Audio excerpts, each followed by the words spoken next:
Welcome everybody to another episode of Command Combat Battle Reports. Today we have Shogun 2 Total War, and we're already getting started. We got my army. I've been actually slowly building it. I'm down here. Jeffersan, General's bodyguard. He's got the Katana Kachi with some red was that red cub? Yeah, bear cubs. The red cub infantry, the white hand. Oh, that's right. I get to name mine and call them. Anyway, so basically my musket guys here.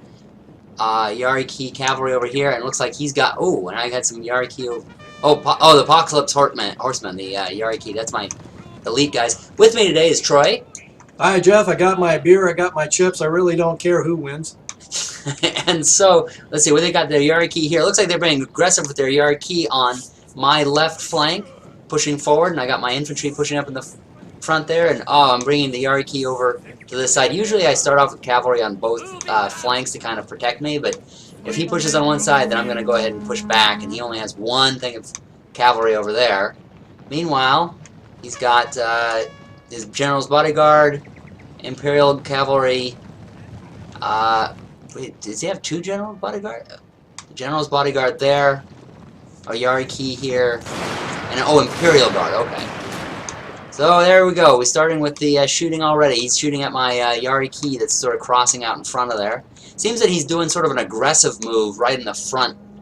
There, basically to hold me back in this area. He wants to keep me back in this kind of, clump here, and maybe take some cover behind those hills from my, what do you call it? From my musketmen, the bear infantry. Here, I'll show you all my. Oh, there we go. They're shooting at them here. This is my bear claw group in the bright yellow. There's the white hand. Apparently camouflage was not a known strategy at the time. Well, you are getting into kind of these yellow leaves, so maybe that's the thing. They're going to look like flowers. They were the fall colors. Yeah, that's it. They're the fall color.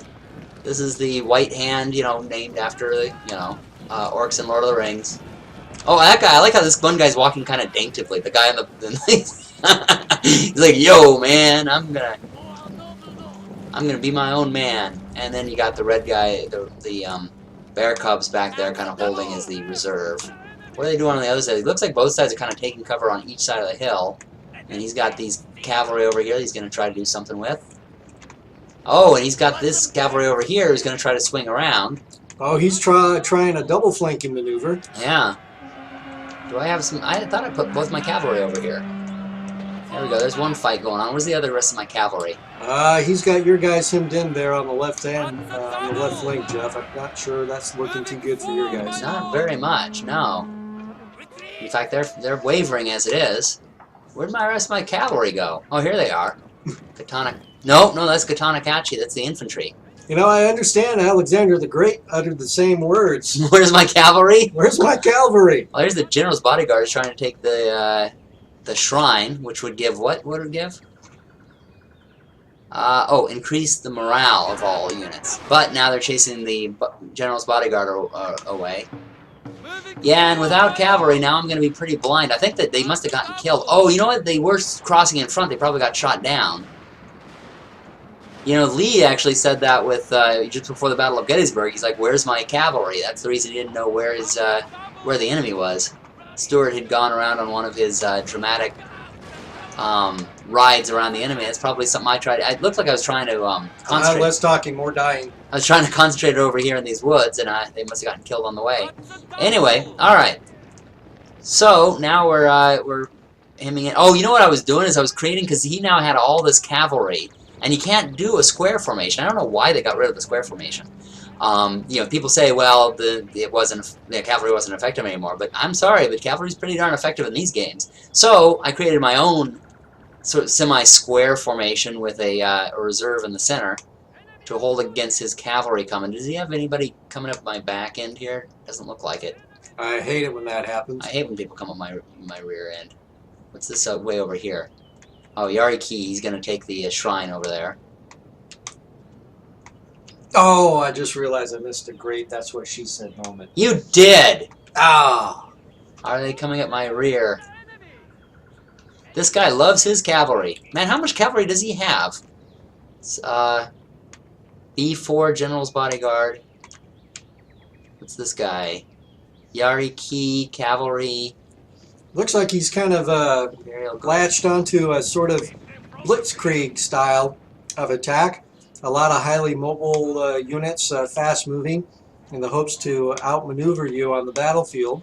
Yeah, it's not a bad idea. Actually, I always thought, because people always say cavalry was useless at this particular time period, but you know the way this guy uses it, I beg to differ.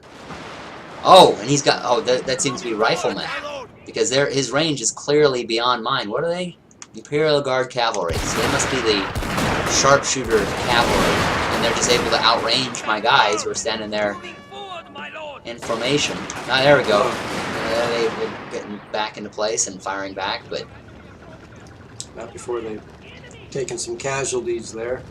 it's good terrain for him too, because then he's able to pop up over that hill, take his pot shots, and then get back behind the hill there. Kind of a blitzkrieg type of overall strategy, mixed in with a little bit of guerrilla fire and hide working into it. Well, in fact, this is very much what Rommel did in the desert. He basically told his men never stop moving, or he told his tanks never stop moving. So they would pop up over hills, shoot, pop back behind them, and it was just very hard to fire back at them. Very hard, especially because the British tried to then use a static,